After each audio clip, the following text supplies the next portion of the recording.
Hola, causitas. Hoy jugaremos Chicken Gun y veremos su actualización. Espero que traiga muchas cosas nuevas, y nuevo modo. Si esta actualización nos sorprende pues Chalo Axe debe chambear más, pero bueno, yo creo que será una buena actu. Solo he visto el mapa, así que para mí esta actu estará simplemente arte puro. Bueno, sin nada más que decir, vamos con la intro.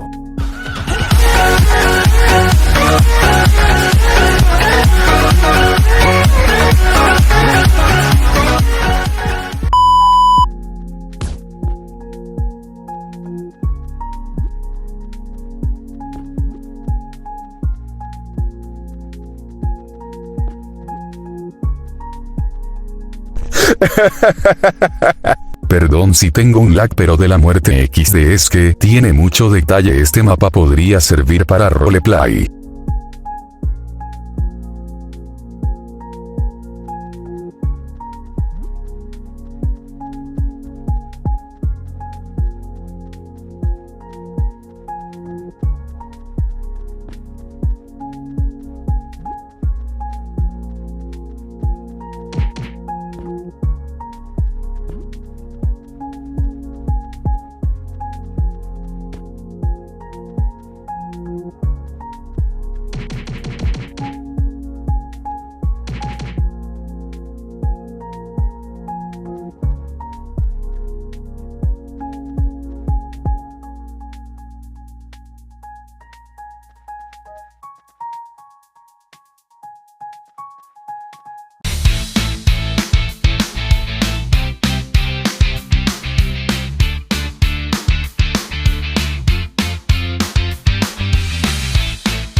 Ahora veremos si hay nuevo modo y los objetos de la tienda. Por favor, quiero nuevo modo a darle.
A esta actualización le doy un 7 de 10.